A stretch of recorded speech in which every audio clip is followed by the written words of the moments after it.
From Tally to Cali, It's time to wake up. Wake up! Wake up!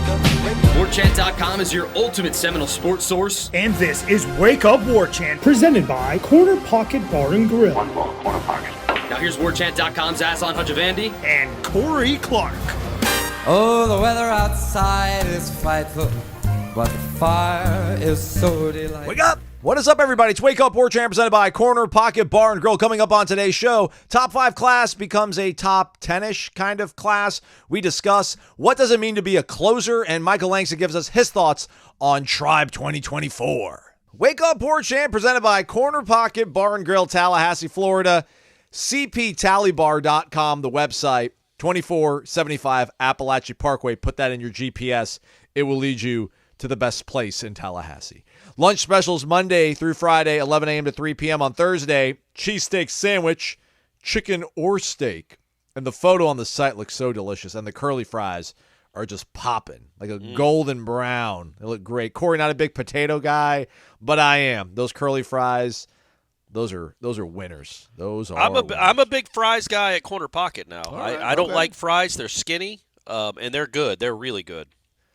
So you like skinny fries. You like shoestring fries. I can do that, yeah. I can't do fat potato, like steak fries. Yes. Gross. Yeah, they're soggy. I love cheesesteaks. I don't like the fries from a cheesesteak place, but I still need that extra starch when I'm Right. throwing down the cheesesteak down my gullet.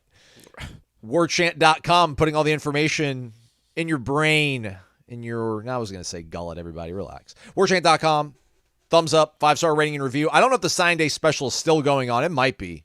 It just might be. So if you haven't been a member of Warchant.com, now's your chance. Sign up for an entire year, 50% off, $54.99. Premium access on Warchant.com, all the stuff on the premium recruiting board. Plus, you can hop on to all the other websites on the On3 network and go to war with their fan bases and laugh at their misfortunes and things of that nature. You've heard from them already, but let's check in real quick. Corey, how are you?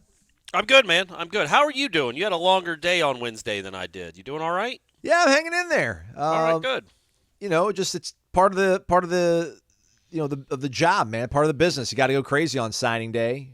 Still miss February. February just had a different kind of magic to it.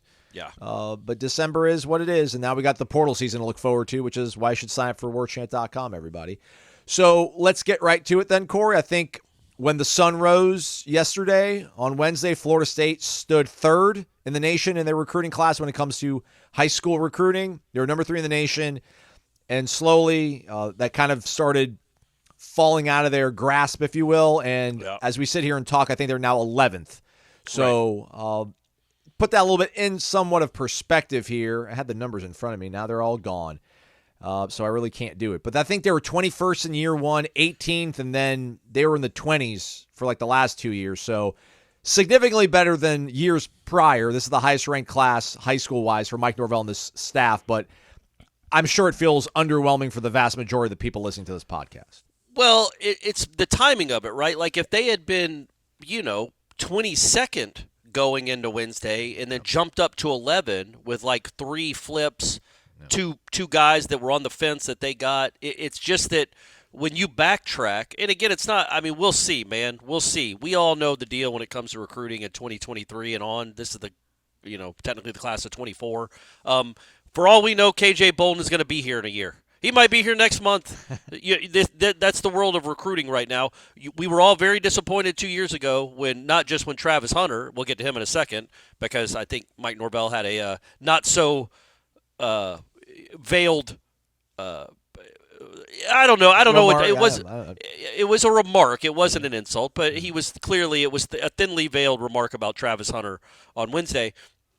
But Marvin Jones Jr., everybody was very disappointed about that. Well, he's Florida State Seminole now, so we'll see where this all play. We'll see where this all is in 2025 and 2026. But yes, for the way it happened to have what you thought was the makings of a dynasty-type Florida State class, like Jimbo's glory years, or before that Bowden's glory years, where you're gonna have one of the preeminent elite top 3, top 4 classes in the country, and then to finish 11th or 10th or somewhere in that neighborhood, that's a little bit disappointing. But as you just said, last year they were 21st. 2 years before that, they were 24th. It's the highest ranked class they've had since Jimbo was here. So when you put it in perspective, to go along with the 19 wins, you still you should anyway, feel very good about where the program is. It's just that when you lose, and it's really Bolden, right? I know the Armando Blunt kid flipped too, but I think we kind of knew that was coming. Right. The KJ Bolden one, which again, it wasn't a stunner. You'd been hearing rumblings, and it's a kid at Buford. It's a kid from Buford that Georgia really wanted. So you never felt entirely comfortable with that one.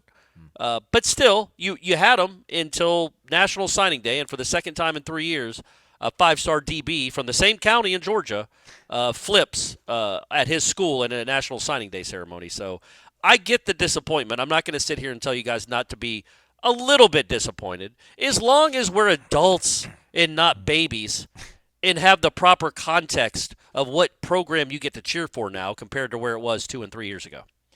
No, I'm with you on that. I understand, like, you want to be angsty about stuff. I just don't like when people start throwing, like, blows at Langston or mad. Like, oh, you guys said this. And it's, well, I mean, these kids change their minds. I mean, he admitted. Where would you think that Michael Langston is getting his information from, guys? Like, you know what I mean? Like, just use your brain.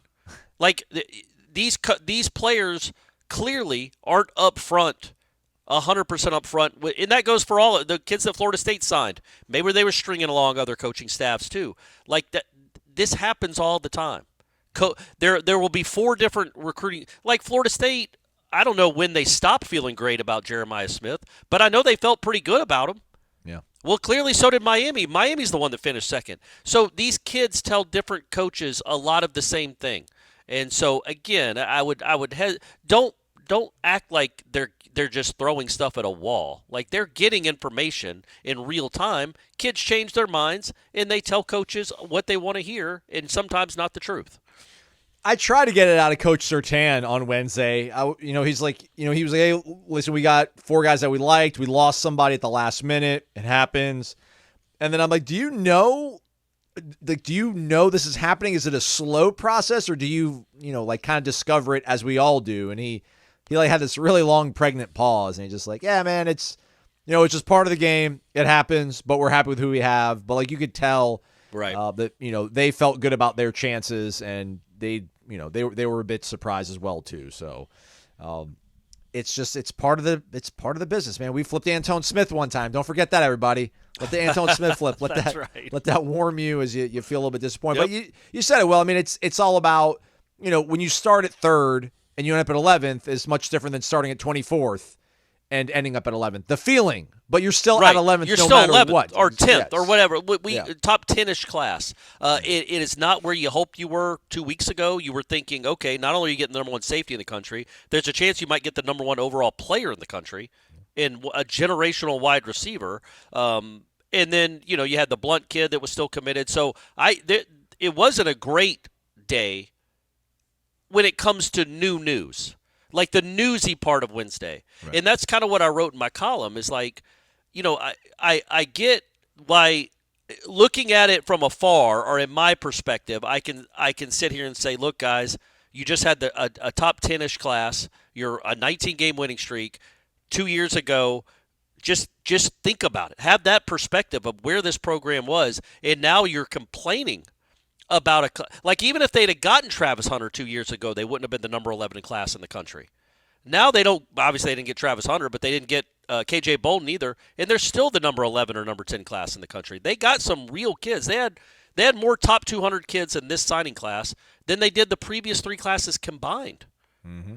So this is a very good class, but I get why there's angst, and I think it maybe just has to do with the context of this month.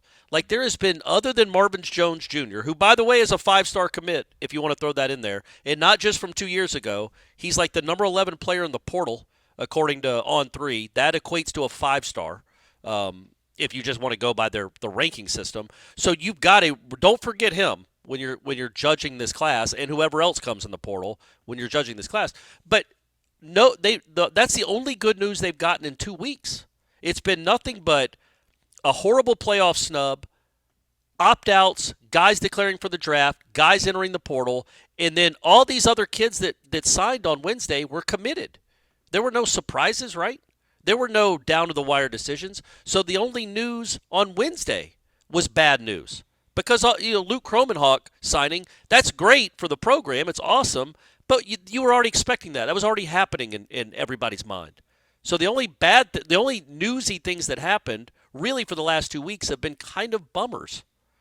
And so I think that's where some of the angst comes from, too. Is like, can we get some new news that's good news? Absolutely. Hey, let's play the last few seconds from Coach Norvell's interview on Wednesday. I think that should hopefully put some things in perspective and get us back on the right track here. But just like I tell everyone I'm throughout it, whether you come to Florida State or not, right? I know where we're going.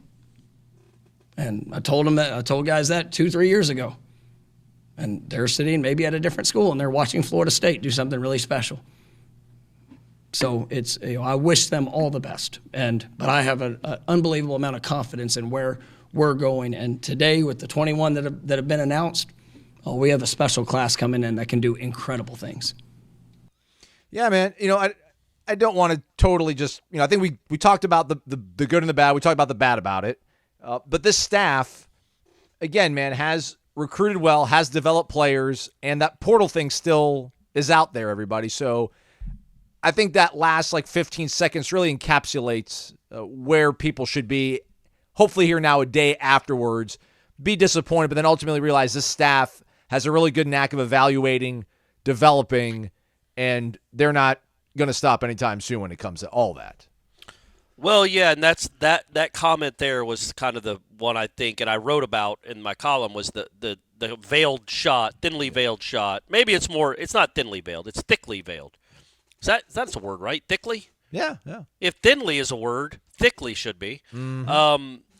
At Travis Hunter, because again, Travis sitting at another school. He's sitting at another school watching Florida State do something special. And in my column, I might have brought up, a 6-game losing streak, not going to a bowl, the winners in Colorado, because I'm a little more petty than Mike Norvell. But that's the reality. Is you could tell it. He even admitted, he's like, yeah, you try not to take it personally, but it hurts when you invest that much time and resources into a kid and develop a relationship, and then for him to go somewhere else on the last day. But yeah, that is not coach speak. That is not Willie that kept saying we're going to figure it out. I promise. This is legitimately, there's proof in the pudding already that Mike Norvell can build a program. He's done it. We've seen it. 2 years ago, it happened. This same thing happened, actually to a much larger extent, quite honestly, because you were coming off a 5-7 season. It was your fourth straight losing season, and then the number one player in the country spurns you to go play for an HBCU with one of your all-time great players. It can't get more bizarre, devastating than that. You know what I mean? Yeah. It can't be more of a kick in the gut, a punch in the gut. And all Florida State's done since then is go 23-3. And it's won 19 games in a row. So, yeah, it's one player, and it would have been awesome. The kid apparently is really, really good. But you're going to have other chances to get really good players, and I think that's what this class is. This class is a good class. You might have gotten, for all we know, an incredible quarterback in this class. Mm-hmm. You know what I mean? You might have that might be, he's very highly rated anyway. He's one of the highest rated quarterbacks in the country, but he might be one of those next level guys. Just awesome. A Drake May, we don't know, but there's a chance. And nobody's going to be sitting here 2 years from now if Luke Kromenhoek is throwing for 4,000 yards and leading them to a 12-1 season and a playoff berth, worried about KJ Bolden. Just like right now, nobody's worried about Travis Hunter. Yep. You're 13-0, man. You couldn't have done any better with him. So unless he played quarterback, then maybe they'd have let you in the playoffs. But either way, I think that has to be the perspective that everybody has, and I think most people do. I think it's a very vocal, quite frankly, pretty childish minority that is attacking people on the internet or really complaining about this class or complaining about Mike Norvell as a closer or this staff as a closer. Yes, that wasn't great. look where they came from and look who they're recruiting against now and where their rankings are now. They're a top 10 class. It's a top 10 class, and they still got the portal coming. So this program is in good hands. Nobody could sit there really realistically think that, like, this program is in bad hands, right?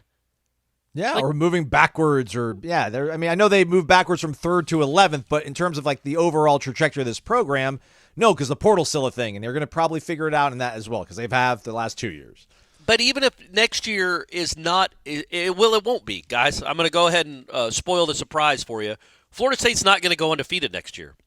So even if it's not as good next year as it was this year, the program is, it might be a blip, but this program is in good hands. Everybody should have like the utmost trust in what this guy and this staff are doing, in this whole like the whole program. You don't see this a lot, man. You don't see a team that's so bad become an undefeated powerhouse type team this quickly.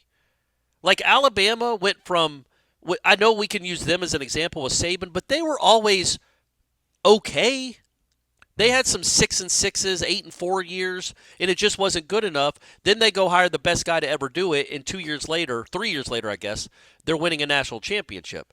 But that's Alabama. Florida State was in a hole, and I was worried that they weren't going to climb out of it, or it was going to take too long. And I think, and I wrote this again in the column, folks, just stop listening to this and go read the column. You don't have to listen to me yammer and stutter my way through it.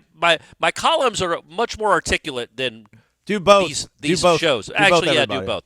But when you think about, again, how bad it was 2 years ago when Travis Hunter did what he did, and I literally thought, and I think a lot of Florida State fans, a lot of people listening to this, when that happened, that day, that moment, when Travis Hunter decided to, the best player in the country decided to not play for you after he'd been committed for years to go play for Jackson State, after a fourth straight losing season, I think a lot of people thought, man, it's never going to be good again. Yeah, it's never going to be good again. I did. Yeah. And now, some, a vocal minority of those people are now complaining about the number 11 class as you ride a 13-0 season and a 19-game winning streak. So perspectives have changed, goalposts have shifted. I get all that, but when you look at the overall macro 10,000-foot view of this program, it is in excellent, excellent shape. And Wednesday was a good day for the program. It had a bitter disappointment, but it was a good day overall for the program because you're restocking your roster with better high school players than you ever have before. So that's what you're hoping. Now, you do hit on some of these linemen, gang. What'd they bring in, 4 D linemen or 3 D linemen and 4 offensive linemen, or vice versa? They 6 or 7 linemen, guys at the line of scrimmage. They're not going to be able to contribute much this next year, probably, but let's hope some of those guys are NFL players. That's the next step in the evolution of this coaching staff, in my opinion, is start developing those guys in the trenches, either sign them, evaluate correctly, or develop them into legitimate NFL players. And, like his last bit on this, Corey, I know some people think it's living dangerously, relying on the portal, maybe to the degree that Florida State had the last few years. But again, think about where they were ranked high school-wise in recruiting classes, what they did in the portal, and what they did this past season. Again, probably going to have a loss next season, but they've figured out like a roadmap, a combination to make all this work, and they're better on this half. So maybe even if the portal isn't nearly as friendly this year as it was last year, man, they're 10 spots higher. Yeah, in recruiting high school kids. So, well, again, do the math, right? Like, hey, if you're hanging around in the 10 or 11 part of the country, if you're doing that in the real rankings, the ones that matter when they come out on Sundays, you're in the playoff, baby. So you're in the right neighborhood now. You're not in the mid-20s. You're in the right around 10. But I think what I do understand when it comes to angst is I think that the next step for this staff is to be, if they can, like, I don't know the machinations or what goes on behind the scenes with people that that recruit for Georgia and Alabama and Ohio State and what they do, what they have, what Florida State has or hasn't. I just don't know. Yeah. So I don't want to speak, naively here. But I think that's the next step, right, is for Florida State to start swimming in those waters again. Like, they're close. They're on the little tributary, getting close to the waters. I think is that a word, right? Into a river, a tributary? Yeah, sure. Okay, I nailed it. Guys, look, I don't know what you think a 140 IQ looks like or sounds like, but it's here, baby. You're listening to it. But yeah, so I think that's the last step. They have crushed the portal. They have a good offense. They apparently have a very good defense, and we saw how good Adam Fuller can be. Like, they have a good coaching staff that develops players. It can go evaluate and develop guys out of the portal. And it's done some pretty good evaluating and developing from the high school ranks. Not great yet, but remember, they weren't signing great classes. Now they are. I want to see them develop really good high school players. And the next step is you do need to start, if you're going to be a consistent national championship contender, not just maybe a fringe playoff contender, you do have to start landing elite classes. Yeah. This is a very good class. It's not elite. I think the one box still left to tick. We thought he was ticking it, honestly, a week ago, especially when the Jeremiah Smith stuff was flying around. You thought, oh man, he is absolutely ticking that box, that he is an elite high school recruiter. I still think after Wednesday, that box is, if there's a check mark, it's a light check mark. You know what I mean? That's not in pen. No. That's the next step. That's the only step left, really, I think. Yeah. VitaminEnergy.com, promo code WARCHANT BOGO, WARCHANT BOGO. Buy one, get one free when you use the promo code. That's courtesy of our great friends over at VitaminEnergy.com that are Florida State alums. Vitamin Energy Mood Plus energizes you for 7 hours or more, nourishes the body with vitamins because it's vitamin energy, as well as antioxidants and nutrients. 260 milligrams of all-natural caffeine, as well as chamomile flower extract, lemon balm extract, passion flower extract, as well as valerian root extract, and a few other things thrown there as well that I cannot pronounce because I don't have 140 IQ, everybody. Right. But when I get the Mood Maybe Plus, I should start doing these reads. Give Vitamin Energy their money's worth. But at least I'll be in a really good mood by just taking down a shot, 1.93 fluid ounces. You can take it wherever you got to go, in your pocket, in your purse, in the gym bag, in the console of the car, in the top drawer of the desk at your power corner office. It'll fit into your lifestyle. Do it. Try it. New Year's coming up. Maybe make some resolutions. Be in a better mood. Aslan, stop being grumpy. All right, I'll drink more Vitamin Energy Mood Plus. Let's do it together as a family. Use that promo code WARCHANTBOGO, courtesy of the Florida State family at the helm of this company. VitaminEnergy.com. Promo code Corey is WARCHANTBOGO. Corey, let's get back to the closing aspect. Is a weird thing to talk about because it's so like esoteric. You know, like that was a lot of the complaints. He can't close. Why can't we close? I feel it's like the halftime adjustments. Like, oh, we never make it. I'm saying generally, not Florida State specific, but when your team loses, whether it's basketball or football, like we just don't know how to make adjustments at halftime. Like, well, can you be more specific? Right. Like, what did you do to end up winning in the second half? What is closing to me? I don't think that's an accurate statement. I just think that, man, I think Mike is so earnest and so sincere in the way he recruits. The way when he gets impassioned in some of those answers he gives at press conferences, everybody, take, for example, like the last 30, 45 seconds of his press conference from yesterday that we played. I really think that's the way he is when he's in his office and you're sitting down across from him with your mom and your dad or your family. Yeah. And it's different, man. And that's not to say that it's better or worse, but I think it's very much more of a different approach, a different tone than what these kids are used to receiving. But like Jordan Travis eats it up. Jared Verse is a guy that ate it up. I think Kirby and Nick have a different kind of edge. I don't think they're necessarily better closers, but I think their track record, I think the way they carry themselves, I think in a much more traditional kind of, this is what we envision our head football coach needs to be, like this gruff, tough, mega alpha kind of guy, that some guys just kind of gravitate towards that. And I don't think Mike Norvell needs to really change his. I don't think he has to change who he is. I just think another year of being successful, a year coming up here in a few months, 6, 7 months, 5, 6 months of hearing Jared Verse's name called at the NFL draft at Florida State and seeing more guys on Monday night, Sunday night football claiming Florida State.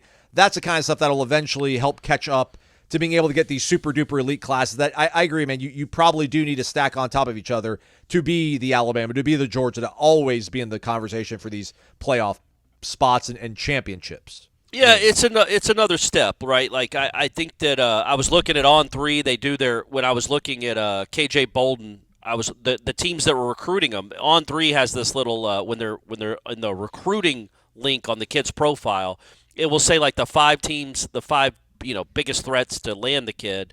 In one of the little categories is number of players drafted during the last 5 years, something like that. Like at their position too, I think it even says. They break it down like that, but then they also just break it down by team. Yeah. And so the last 5 years, I think Georgia had like 46, Ohio State had 37, whatever it was. Florida State had 9. I don't think that necessarily comes into play with somebody like KJ Bolden because he knew that in August when he committed. I think there's real pressure when you play in Georgia that close to the University of Georgia to maybe go there. I guess but to closing, like I don't just because of NIL, we have no idea. Like what KJ Bolden is getting NIL-wise, what he was offered by Florida State, what he's getting at Georgia, if it even mattered, if they were both the same. Like, you know what I mean? Maybe he always wanted to go to Georgia. And Georgia told him, we're not hitting that number. And he's like, okay, well, I'm going to Florida State. Last week, Georgia called and said, hey, man, we're hitting that number. We have no idea how any of it works. So it's disingenuous isn't the right word, but it's uneducated to use closer. Like, you know what I mean? Because I don't know what that even entails anymore. This is not back in the 90s when Bowden would come in the Sunday night before signing day and have dinner with your family, and then you're committing to him. That's not how the world of recruiting works anymore.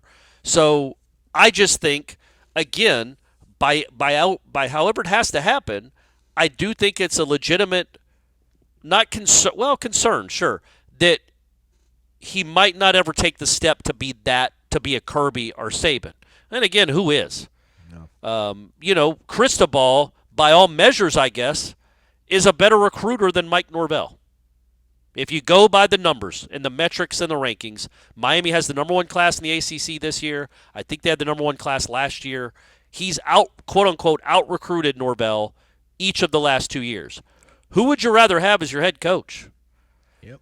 So we have to keep all this in perspective and realize, again, I keep coming back to the fact, and I should have put this in the column, I didn't, so guys, this is an exclusive. Ooh. These are all 1-year contracts. They're not even 1-year contracts. They're 1-day contracts.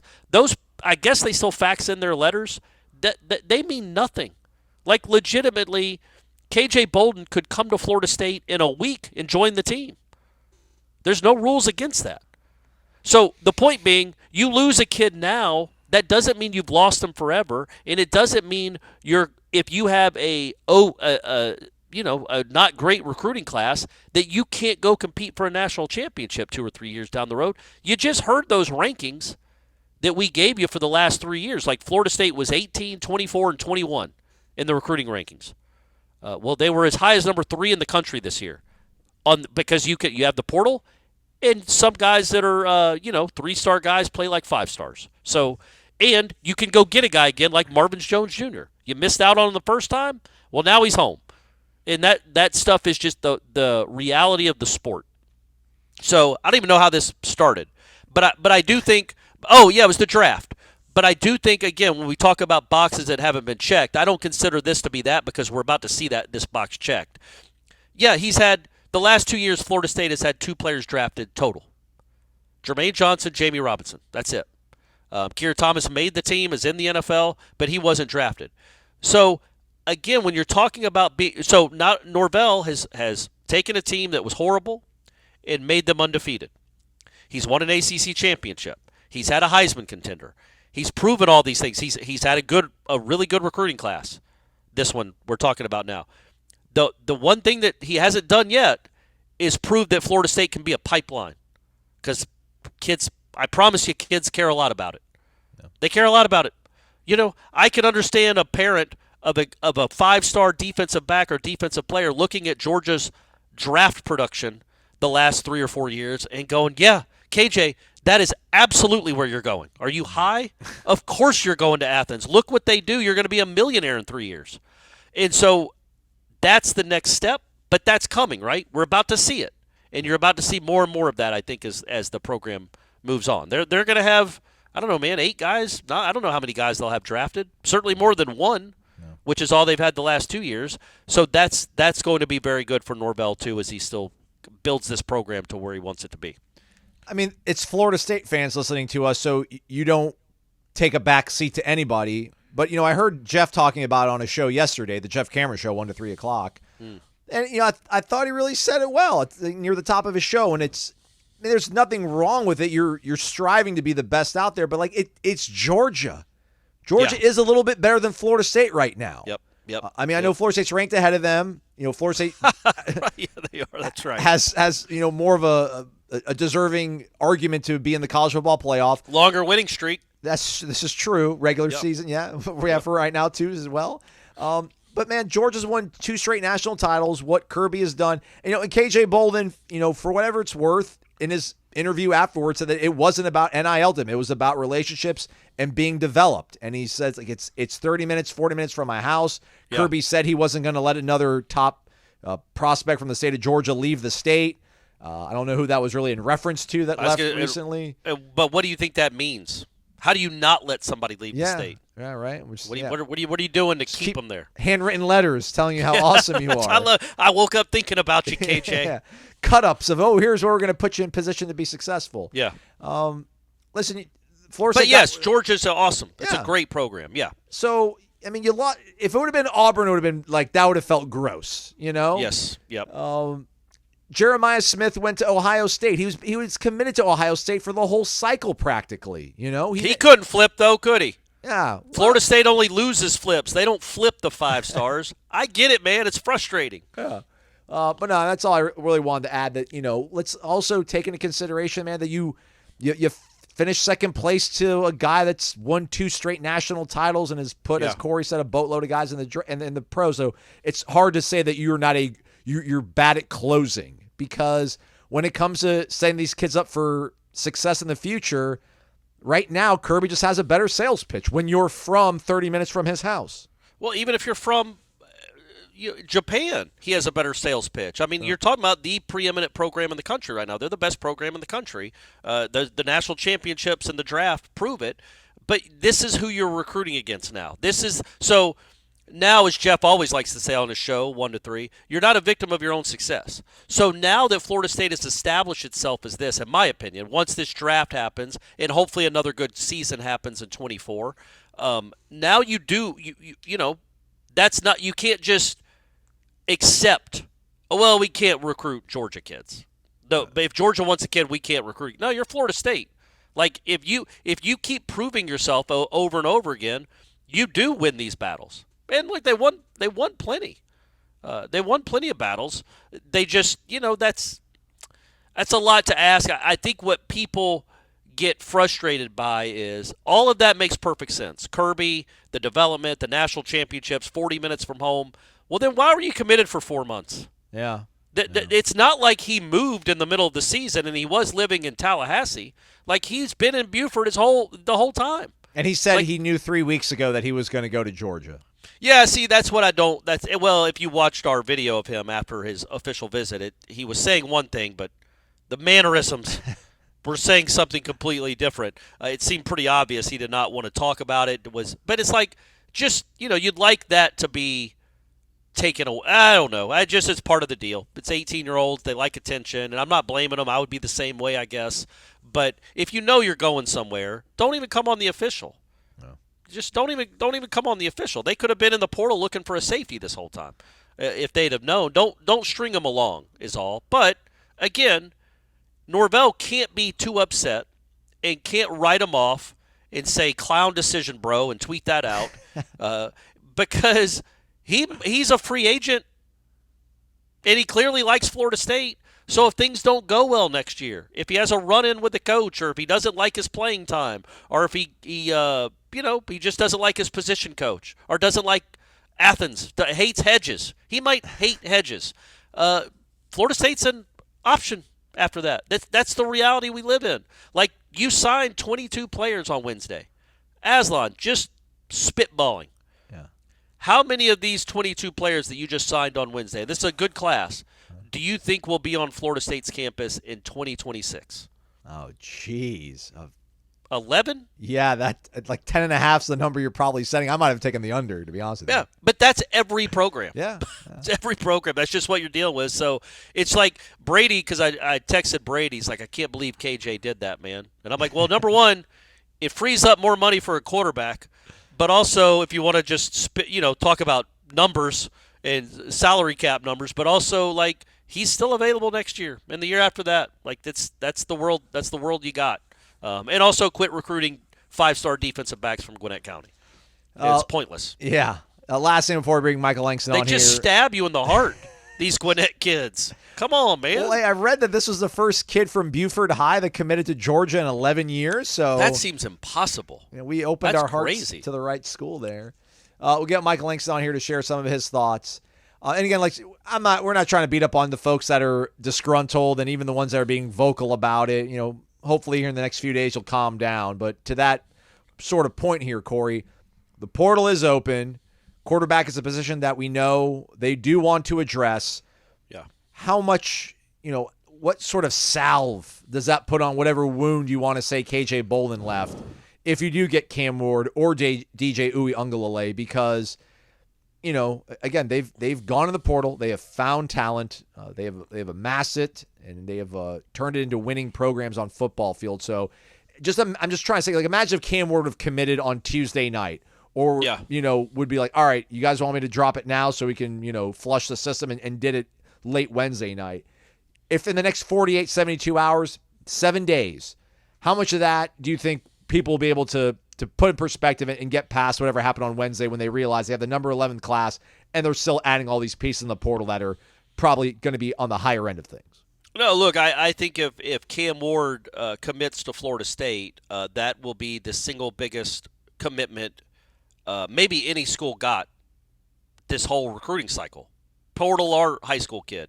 Maybe Jeremiah Smith, because he's supposedly like just this super-duper automatic first-year Heisman contender.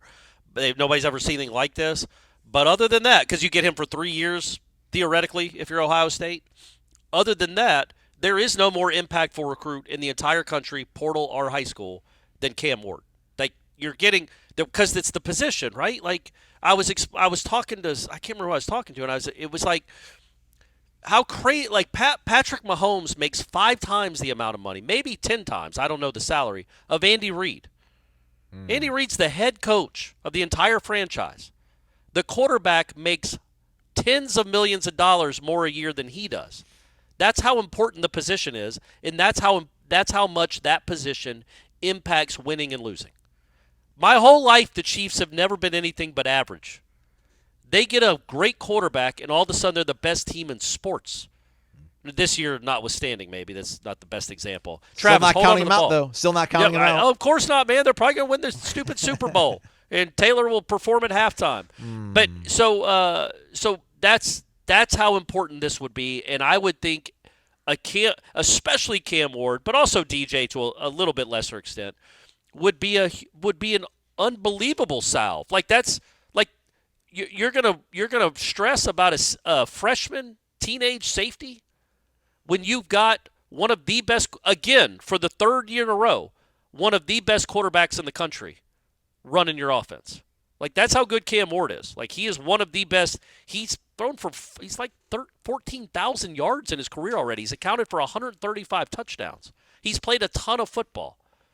So going in next year, you're going to have an advantage at the most important position on the field over everybody on your schedule. So that's how important that is. And I would think most people would do cartwheels. If they're waiting, if Cam Ward, we don't know about it, but Cam Ward's decided to come to Florida State, release it. Please, guys, give us some news that's good. That's all we're asking for. And you will not. KJ Bolden will be a forgotten memory if you can get somebody like that's not somebody like if you can get Cam Ward to be your quarterback next year. What a great offseason this will be. I mean, because he's the number 2 guy in the portal.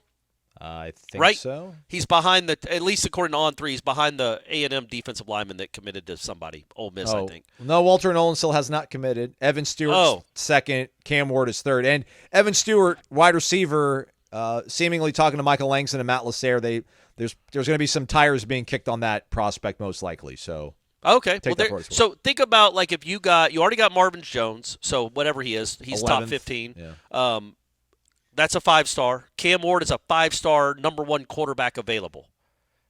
That's look, and I know the kid that was at Georgia or was committed to Georgia. Actually, he's KJ Bolden's teammate, Dylan Raiola. Yeah, how about that? How about that, Kirby closer? Pfft. Yeah, what happened, Kirby? Artist. Yeah, that's right. So yeah. Oh, just because you lose your poor little quarterback, you got to go ruin Mike Norvell's day. So that kid might end up being great. But next year, he is not going to be as good as Cam Ward. That's just not how that position works. You know what I mean? Right. Literally, this is the most – if you can get a quarterback of that caliber, it is the most important acquisition any college will have made in the offseason. And you add that to a top 10-ish class, another 5-star defensive end, and for all we know, Evan Stewart's coming too. You just back up the Brinks truck, baby. Bolden and Jeremiah Smith saved you some money. You're not spending it there, but yeah, I think Cam Ward would be. I mean, that changes your whole complexion, the whole perception of the season, and it certainly changes how you view your signing day. If you count him and you should count him into the player acquisition and roster construction, you have hit another. In my opinion, you have hit another home run. Now just make it happen, gang. Bowl season picking up. Hopefully that means some players will be jumping into the portal as well. But their games will be played, and you can bet on them over at mybookie.ag. Use the promo code WARCHANT for an instant cash deposit bonus. Only one game tonight. I went ahead and told people to take USF straight up, Corey. They're 3-point underdogs against Syracuse, who I thought Syracuse was horrible this year, but apparently they were 6-6, and they're in a bowl game. So what do you think about that one, huh? Syracuse favored by 3 against USF. That's tonight? Yeah. Boca Raton, baby. Oh, so South Florida's going to have a huge crowd advantage. I don't know. There's a lot of Syracuse, a lot of Northern New Yorkers in Boca Raton, probably Syracuse alums. I can't imagine Syracuse has many guys available. I would think most of their guys got in the portal. Their coach was fired. I like South Florida. I like South Florida in that one. All right, we both do, so take that for what it's worth, everybody. Live betting, live casino, it's all there over at mybookie.ag. You can bet anything, anytime, anywhere, and the promo code is WARCHAMP. Michael Langston talking Cruton right after this. Y'all wanted to hear from him. Here he is, everybody. Here's Michael. Long days, weeks, months. We appreciate you taking time out, Michael. As mentioned with Corey at the top of the show, Florida State started off Wednesday ranked 3rd. As you and I sit here and talk about things, I think 23 prospects after actually no 22. They had Denaz White on the sheet there, so 22 prospects signed. They're 11th. That's still significantly better than any class they've had since Mike Norvell got here. Big picture, how do you assess this class? How do you assess signing day and the entire kind of signing period? Well, signing day was good that they got all the guys that they have committed. Very poor as far as the final results of the guys that were lingering. Just not finishing with KJ Bolden. Not even being, it seems like, in the top 2 for Jeremiah Smith when they felt like it was going to be them that could pull an upset. That part's kind of disappointing. It doesn't bother me too much with the Armando Blunt one because that was kind of almost out of their control. But these other ones, I felt like they could have found a way, if they're a little more aggressive in certain things, in certain ways of how they recruit them, that they could have at least known earlier. Supposedly, KJ says he knows 3 weeks he was going to go to Georgia. It's why'd you visit? Stuff like that. So kind of concerns you, I guess, a little bit with that. But overall, a really great class. Yeah, I mean, I think a solid one. Top 11 is sensational. But there's I think also just things that pointed out today. It was kind of like there's certain positions that it's gotta be improved. As far as their high school recruiting. Whether it's defensive tackle or linebacker. I think those are places that I think there needs to be growth of what they're doing because just can't keep losing these guys, and you can't keep I don't know getting by or depending on the portal all the time. So we know they kill it in the portal and all that stuff, but I think at some point there needs to be growth with the high school recruiting in at defensive tackle and linebacker to me. Yeah, I mean, because you look at Georgia, you look at Alabama, where they're at in the rankings, and you look at where they're at in the polls. Although Florida State's ranked ahead of Georgia right now, but it's Yeah. because they constantly, year after year, stack these classes. Corey and I talked about this whole concept of closer. Like Mike Norvell's not a good closer. Like, what does that even mean? In your mind, though, is it like a coincidence that they've lost guys at the last minute that are high end, or is it maybe a little bit of a cause for concern when it comes to having that, I guess, in your toolbox? Because a lot of these kids, Jeremiah Smith, LJ McCray, I mean, these high end guys usually do kind of wait until the last minute to figure things out, and they draw things out.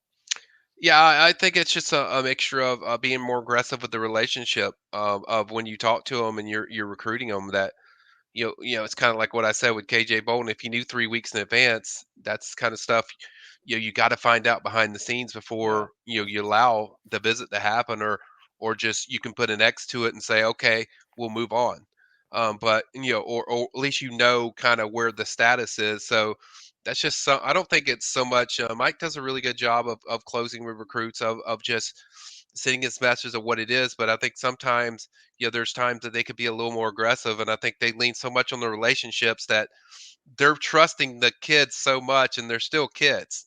So there needs to be you still got to be you got to have plans. You got to have different things that you can utilize in the recruitment, and we've seen that with Miami.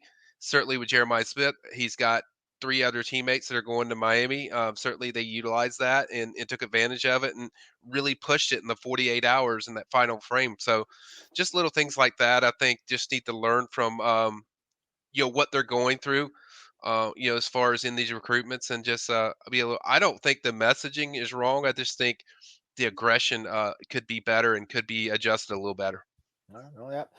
It's fourth full cycle, so it is a different ball game recruiting here than anywhere else he's ever been. So we'll give him benefit of the doubt because he has developed these guys that he has gotten his classes and added them with the portal. Yes, we'll talk about the portal here in a little bit, Michael. But was there, for me, it was the way he talked about Landon Thomas. I think he said he believes that he's the best tight end in the country. You were out there at the press conference, almost 40 minutes of coach at the podium. What did you sort of take away from his messaging? Any sort of evaluations he made about the prospects that caught your ear that you found interesting? I think there's no doubt that personal relationships is a big deal with him. So I took away the one point where he said, "We know what we're going to be. So you got to do what you got to do, but we know what we're going to be. So we're going to stay." Where we're going. He's like, I know where we're going. So I thought the messaging was really good. I think the way he praised him, I agree with him a lot of what he said of the talent they put in. I mean, it's a phenomenal, talented group. There's a lot of talented players in there that he should be very excited about. A lot of them, like top tight end. I think one of the top quarterbacks in the country, and Luke. I think running back wise, Cam's as good as anybody in the country. And then Danzy's one of the fastest players in the country. So you're adding a lot of different pieces, and an offensive line they really loaded up. So I think they did a lot of great things with the class. I think the messaging was fine. It's just I think every year, no matter what coach, they won't tell you, but I think every coach can tell you, like, man, this is the area we got to learn from. When we do in the recruitment. And so I think every coach would tell you that if you put them in. By themselves in a little room and talked about it. But I think everyone can learn from just kind of, past experiences of what you're doing. But I think overall the finishing needs to be finished better. Needs to be the message needs to be fine tuned. The aggressiveness can be a little more firm. You don't have to. You don't have to get away from what you are with relationships to still be firm with a message. So you know exactly where you stand, and just I think they do a really good job behind the scenes and people that are involved in the recruitment. But overall, the finishing, it just has to be fine tuned and better. So this isn't happening. You know, every year. You know, as far as a guy flipping late. Yeah, I know there's certain circumstances because KJ's from the Peach State. Obviously, Georgia was a team that was really high up there. And then year before that, Keldrick Falk from Alabama. So the chances of him going to Auburn with the new coach, you knew it was going to be tough to overcome that.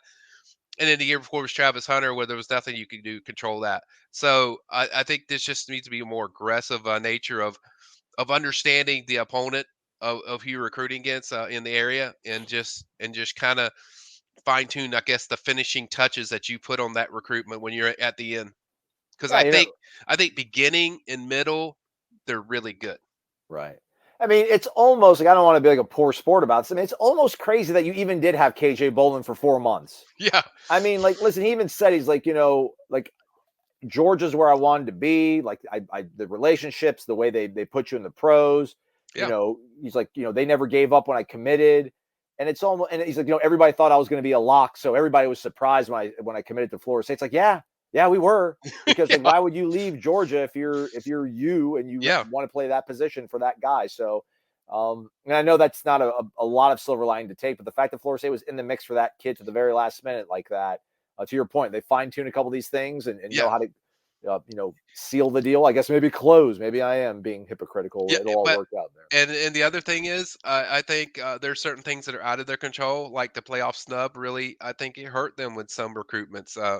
I don't think so much Jeremiah, but with KJ, I think it did hurt them. I think that's what kind of opened the door a little bit of him listening more. And I think them being in a more protected league for them will help them a lot in recruiting. I think that will help. All right. The transfer portal then, Michael. Obviously, I think quarterback number 1 position.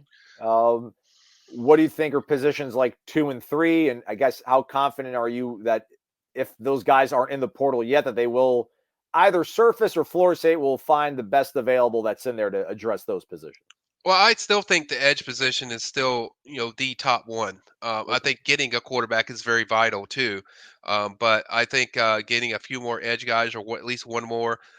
Obviously, linebacker seems to be a really big importance for FSU, considering all 3 of their starters are gone or likely gone unless TJ Lundy comes back.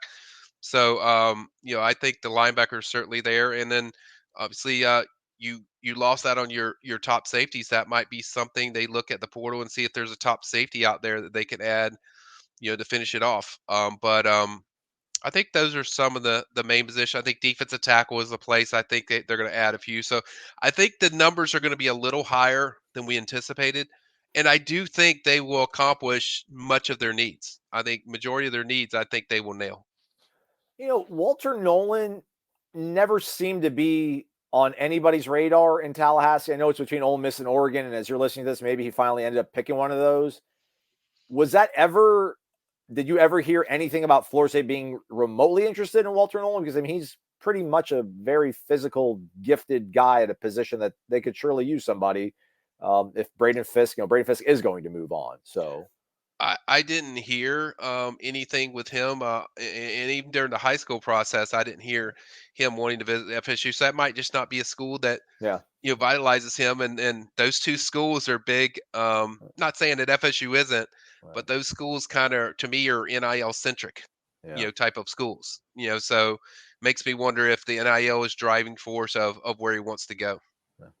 All right, well, we'll know what happens in the portal because Michael Langston works for Warchant.com, and he's going to let us know. He'll let you know on the message boards as well, the PRB. They're the first ones to always know. Michael, take some days off. I'll let Gene know I said that you could do it. Okay, I appreciate it. We appreciate Michael, and on behalf of he and Corey, I thank you for listening to Wake Up Warchant, presented by Corner Pocket Bar and Grill. Tomorrow's show will be a mailbag. Get over to the Tribal Council, post your questions. We'll talk to you then. Again, for Michael, I'm Aslan, and for Corey, thanks for listening to Wake Up Warchant, presented by Corner Pocket Bar and Grill.